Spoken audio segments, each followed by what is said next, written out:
Alors, je m'appelle Luc Blanchard, j'ai eu 60 ans il y a 2 jours. Je suis arrivé à la source en 66, j'étais en 8e et j'ai poursuivi mes études à la source jusqu'en terminale. Donc voilà, et ensuite en 95, mon fils Thomas est rentré lui aussi à la source. Donc j'ai été à la fois élève à la source et parent d'élèves à la source.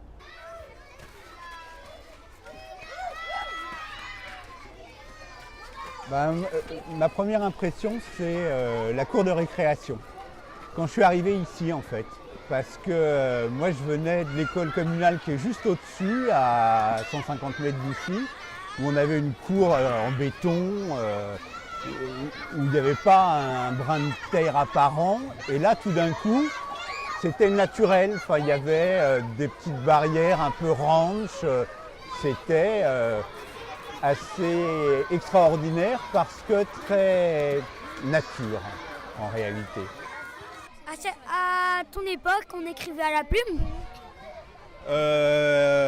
Ouais, j'ai écrit à la plume. On avait des encriers avec, il y avait des trous dans les tables. On mettait l'encrier et on le remplissait et il fallait écrire avec la plume. Un cours d'art. Ouais. C'était il n'y a pas si longtemps que ça quand même. Hein. C'était en quelle année, Luc? C'était en 1966. À l'époque, tous les après-midi, on avait ce qu'on appelait les travaux libres. Donc on choisissait un sujet et on faisait un livre sur le sujet. Et moi, j'étais très intéressé par l'archéologie. Tu vois ? Et donc j'avais fait un livre. C'est toi qui l'as. Sur l'archéologie. Ouais, c'est moi qui l'ai fait. Tu dessinais bien? Tu vois, en écrivant les textes. C'est toi qui as dessiné ça? C'est moi qui ai dessiné ça. Oh, tu dessinais bien, hein? Ouais, très bien. Les petits personnages, c'était un art visuel. Tu vois, c'était pas en art visuel, c'était... On avait l'après-midi la liberté de travailler sur le sujet qui nous plaisait. Ah, d'accord. Donc il fallait faire des recherches, s'il y avait d'autres gens qui étaient intéressés, on pouvait travailler en groupe. Mais au bout du compte, on finissait par faire un livre comme ça. En fait, pourquoi je suis arrivé à la source? Parce que j'étais en échec scolaire dans l'école publique. Donc là, on prenait en compte ma différence, mais en me laissant la vivre, quoi. On était beaucoup plus libre.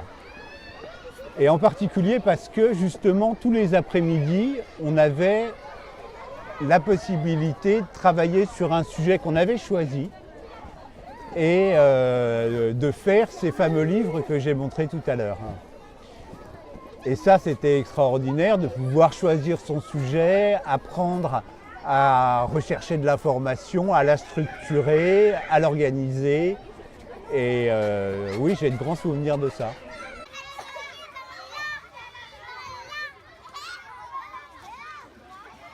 Et alors, tu étais à la source au moment des événements de 1968? Ouais, ma première manif, c'était dans cette cour-là. Parce qu'on était un peu pris dans l'ambiance générale et en mai 68, tout le monde manifestait, pourquoi pas nous? Donc on a fait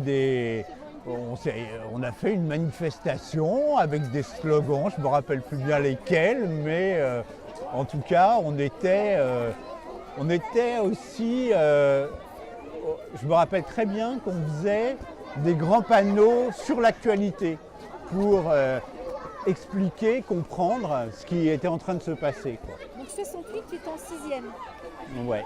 D'accord. Et on faisait donc au jour le jour des panneaux d'actualité qui décrivaient ce qui se passait, les événements.